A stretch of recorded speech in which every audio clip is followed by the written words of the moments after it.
But I just assumed industry plant because it's Sony.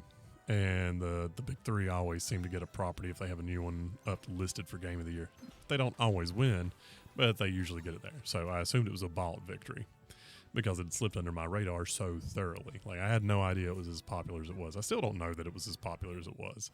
I still kind of suspect that Sony's influence is what actually got it the nomination to begin with, but the quality of the game is what carried it to the win.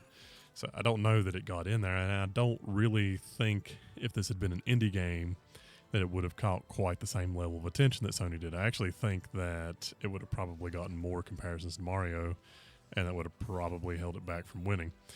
Of course, if it was an indie game, it also wouldn't have the metric ton of crossovers, so it wouldn't have been able to pull the nostalgia strings. The thing is, though, it is a good game. So even if some level of backroom dealing got it into the spotlight, it deserved it. The team that made it did a damn good job. This is a genuinely good game that can approach a very broad audience.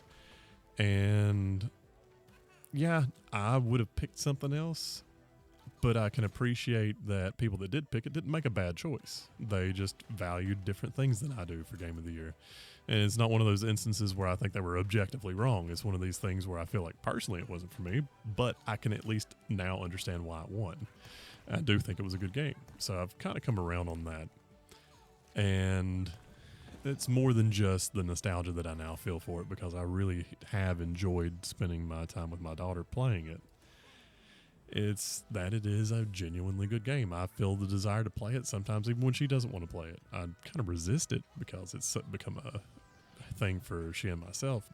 But the fact that I actually do want to play it on my own speaks volumes towards the actual quality of the game.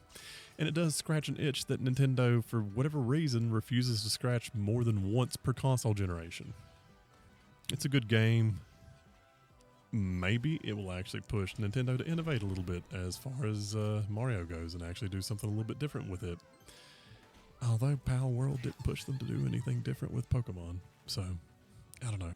Anyway, I enjoyed the game. I highly recommend it. If you have a system where you can play it, pick it up. If you like platformers at all, it is worth your time. It is enjoyable though. It's got enough of a collectathon without being like the old school Banjo-Kazooies and stuff to where you really feel like you're doing a super hard grind.